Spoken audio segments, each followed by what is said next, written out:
Saya katakan tadi seperti ini. Jika tunas tersebut sudah muncul dan tumbuh besar, dia akan mengeluarkan akar, dan akar ini cepat sekali menyentuh pada tanah sehingga akar tersebut menyerap nutrisi yang ada di tanah dan membaginya pada tunas baru. Halo, selamat sore teman-teman. Assalamualaikum warahmatullahi wabarakatuh. Jumpa lagi di channel kami, Wedhus Jawa TV, channel yang membahas tentang seputaran harga kambing. Kali ini kita akan membahas tentang bagaimana caranya menanam rumput pakcong yang benar. Tentunya dengan 3 cara. Sebelum kita bahas, mohon maaf bagi teman-teman, kita belum bisa pergi ke pasar untuk update harga kambing lagi karena masih mempersiapkan lahan untuk ternak kita sendiri. Nah, oke teman-teman, dalam penanaman rumput pakcong ini sendiri ataupun rumput yang lain, entah itu odot maupun Zanzibar maupun red nabir ataupun jenis-jenis rumput yang lain, itu cara penanamannya sebenarnya itu sama kok teman-teman, tidak ada perbedaan cara perawatan maupun penanamannya. Cuman ada 3 metode yang bisa kita lakukan. Yang pertama itu metodenya, saya ambilkan contoh satu teman-teman.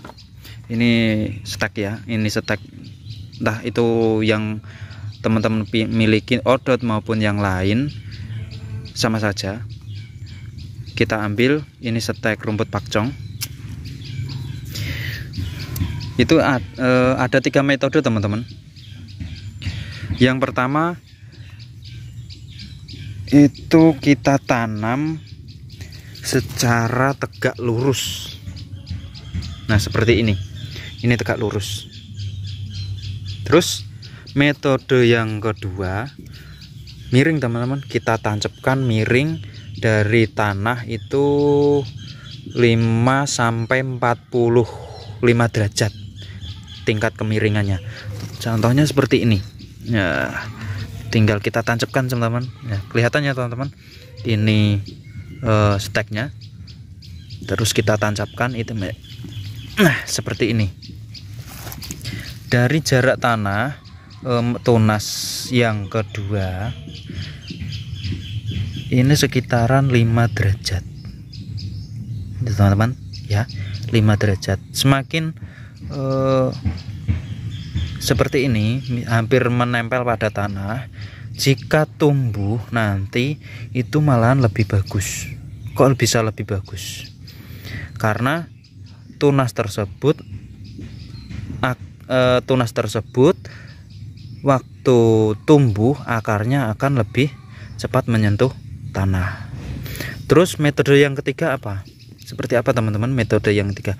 Metode yang ketiga itu stek ini kita timbun pada tanah, tidak terlalu dalam juga tidak terlalu ke atas. Intinya cuman kita tutup dengan tanah tipis. Nah, terus metode yang kita gunakan seperti apa? Nah, metode yang kita gunakan itu seperti ini teman-teman, miring.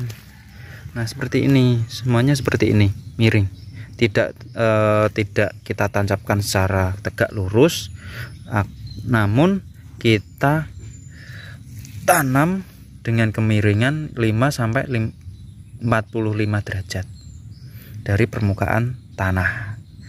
Nah, dari ketiga metode itu biasanya jika kita tanam pada tegak lurus tersebut itu cepat kelihatan atau cepat tumbuh.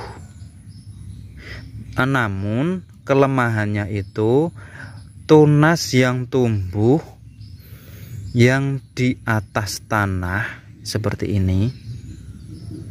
Nah, jika tumbuh itu tidak bisa berkembang secara maksimal. Yang bisa berkembang itu cuman di dekat sama tanah. Nah, seperti ini. Contohnya seperti ini. Nah, ini teman-teman. Ini tunasnya.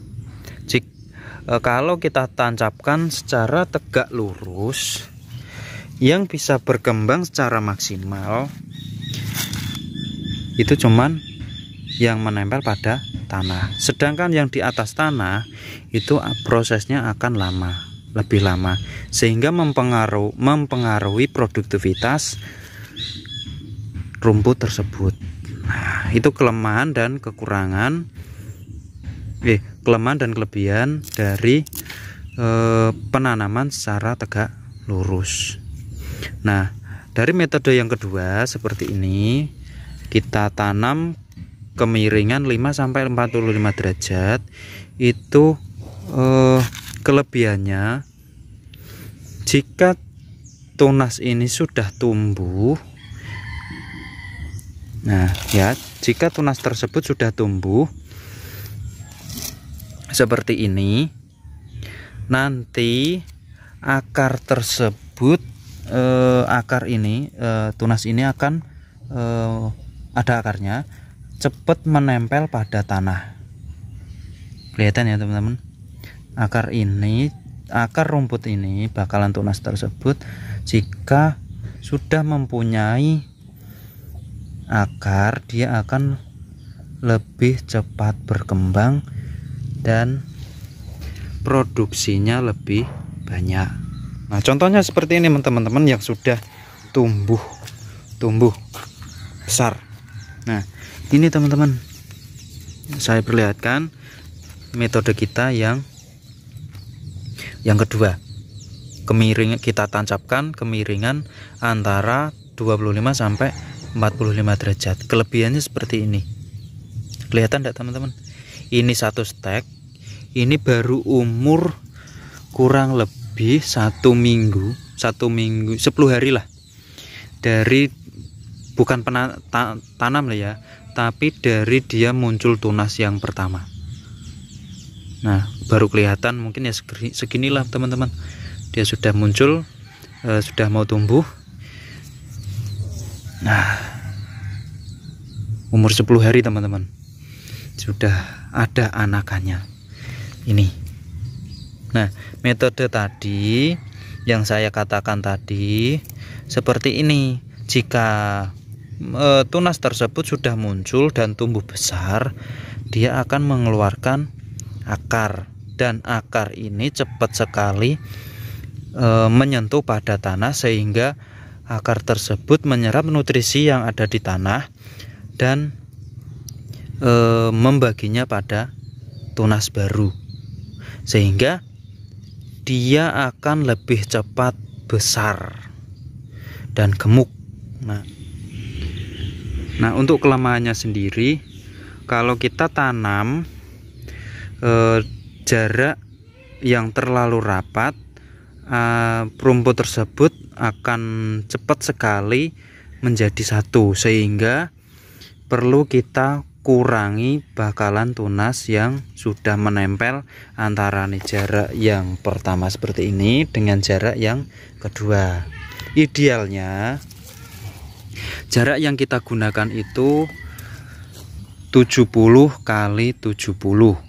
Nah, teman-teman, itu kelemahan dan kekurangan dari penanaman metode yang kedua. Sedangkan metode yang ketiga, kalau kita bibit setek ini kita timbun dengan tanah, misalnya seperti ini. Cuman yang penting ketimbun dengan tanah, tidak terlalu dalam juga tidak terlalu dangkal. Nah, contohnya seperti ini teman-teman. Ini anggap saja contoh. Nah, kelebihan dari metode yang ketiga ini, jika tunas tersebut sudah muncul atau tumbuh dari kedua tunas ini, dia akan lebih cepat berkembang. Nah, itu kelebihannya. Namun ada kekurangannya.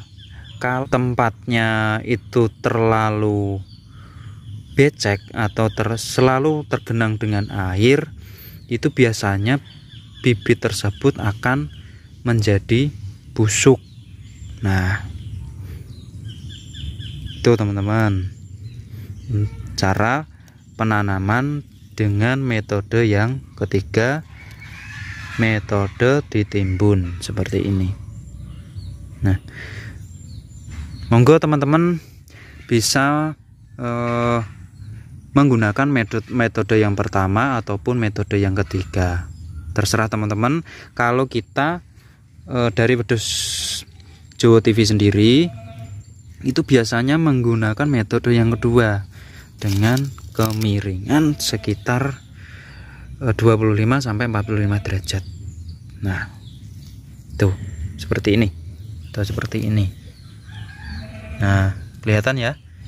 Nah, oke teman-teman. Teman-teman bebas memilih menggunakan metode yang pertama, kedua maupun ketiga. Tetapi dari kami sendiri atau Wedhus Jawa TV sendiri itu menggunakan metode yang kedua. Yang kedua teman-teman, lebih efisien, tidak terlalu beresiko, tetapi hasilnya maksimal. Sudah tahu ya teman-teman bagaimana caranya menanam rumput pakcong yang mudah tetapi hasilnya maksimal. Nah, oke, mungkin seperti itu dulu informasi dari kita tentang bagaimana cara menanam rumput pakcong yang sangat-sangat mudah tetapi minim sekali resiko, hasilnya maksimal. Tentunya akan hidup semua. Nah, jika cara kami masih salah ataupun teman-teman memiliki cara yang lain, teman-teman bisa komen di kolom komentar agar pihak Wedhus Jawa TV ataupun teman-teman yang lain bisa mengetahui metode teman-teman yang teman-teman lakukan lah. Nah, intinya kita saling berbagi, saling sharing, semoga bermanfaat dan ternaknya maju, tanamannya tumbuh sehat, subur, tentunya penghasilannya semakin bertambah. Oke, cukup sekian. Terima kasih bagi teman-teman yang sudah setia menonton video kami dari channel Wedhus Jawa TV. Mohon maaf jika kami belum bisa pergi ke pasar karena alasannya seperti ini, kita masih mencari lahan untuk perluasan bank pakan kita. Mohon maaf sebesar-besarnya bagi teman-teman. Assalamualaikum warahmatullahi wabarakatuh.